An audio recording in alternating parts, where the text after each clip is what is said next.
Hi කොහොමද යාළුවනේ? ඔන්න ඉතින් අද මම අරගෙන ආවේ දන්සලේ වගේ රසට දුන්තෙල්බත් හදාගන්නේ කොහොමද කියලා. ඉතින් අපි බලමු මේක හදන්න අපිට මොනවද ඕන වෙන්නේ කියලා. මම මේ බත් එක හදන්නේ කීරි සම්බා වලින්. ඔයාලටත් කීරි සම්බා බාස්මති වගේ හොඳ හාල් එකක් ගන්න පුළුවන් නම් මේ බත් එකේ රස තව වැඩි කරගන්න පුළුවන්. මම මෙතනදී කීරි සම්බා කිලෝ එකක් අරන් තියෙනවා. ඒ වගේම අපිට දුන් තෙල් ඕන වෙනවා. හොඳ දුන් තෙල් හොයාගන්න නම් ටිකක් අමාරුයි. මටත් හොඳ දුන් තෙල් නම් හොයාගන්න බැරි වුණා. හොඳ දුන් තෙල් එක ටිකක් සුදු පාටයි. ඊළඟට අපිට ඕන වෙනවා කපාගත්ත ලොකු ලුණු ගෙඩියක්, තලාගත්ත සුදු ලුණු බික් 4ක්, කරපිංචයිති 2ක කොළ, පොඩි සේර කෑලි 4ක්, පොඩි කුරුඳු කෑලි 4ක් 5ක්, පොඩි රම්පේ කෑලි 5ක්, කරාබු නැටි 10ක්, එනසාල් 5ක් විතර, ගම්මිරිස් ඇට 10ක්, අන්නාසි මලක්, ලුණු කුඩු සහ කහ කුඩු, පොල් කිරි මිලිලිටර් 100ක්. මුලින්ම රයිස් කුකර් එක ඔන් කරලා දුන් තෙල් ටිකක් දාලා දුන් තෙල් ටික හොඳට රත් වෙනකන් තියන්න.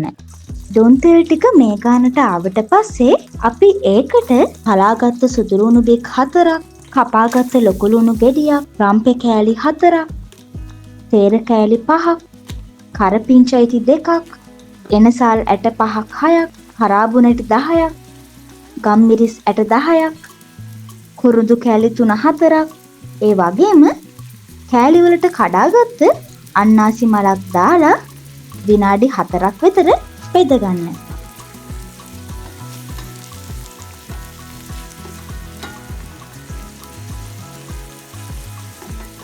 ඔක්කොම ටික මේ වගේ පාටට ආවට පස්සේ හොඳට හොදගෙන වතුර බේරලා වේලගත්ත කීරි සම්බා කිලෝ එකක් එකතු කරලා විනාඩි 4ක් විතර බෙද ගන්න. ඔක්කොම ටික මේ වගේ පාටට ආවට පස්සේ හාල් ටික වෑහෙන තරමට වතුර එකතු කරගෙන ඔයාලගේ රසපතමට ලුණු කුඩුයි කහ කුඩු තේ හැඳි කාලකුයි දාලා හොඳට මිශ්‍ර කරගන්න.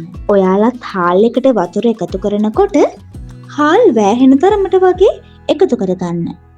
නැත්නම් බත් එක බෙරි වෙන්න පුළුවන්. ඔක්කොම හොඳට මිශ්‍ර වුණාට පස්සේ රයිස් කුකර් එක ඔටෝ ඕෆ් වෙනකන් පියනෙන් වහලා බත් එක තැම්බෙන්න දෙන්න. බත් එක ඕෆ් වුණාට පස්සේ මිටි කිරි මිලිලිටර් 100ක් විතර එකතු කරලා හොඳට මිශ්‍ර කරගෙන ආයෙත් පාරක් පියනෙන් වහලා විනාඩි 3ක් තියන්න. විනාඩි 3කින් විතර ආයෙත් හොඳට මිශ්‍ර කරලා රයිස් කුකර් එක ඕෆ් කරන්න. එහෙනම් ඔයාලත් දන්සලේ රසටම දුන් තෙල් බත් මෙහෙම හදලා රස බලලා වීඩියෝ එකට කමෙන්ට් එකකුත් දාන්න අමතක කරන්න එපා. ඒ වගේම වීඩියෝ එක හොඳයි නම් ලයික් එකක් කමෙන්ට් එකක් දාලා යාළුවන්ටත් බලන්න ෂෙයා කරන්න. අපිව සබ්ස්ක්‍රයිබ් කරපු නැති යාළුවෙක් ඉන්නවා නම් දැන්ම අපිව සබ්ස්ක්‍රයිබ් කරන්න. ආයෙත් මේ වගේ රසමරස වට්ටෝරුවක් අරන් එනකන් අපි ගිහින් එන්නම්. ඔයාලා හැමෝම පරිස්සමෙන් ඉන්න.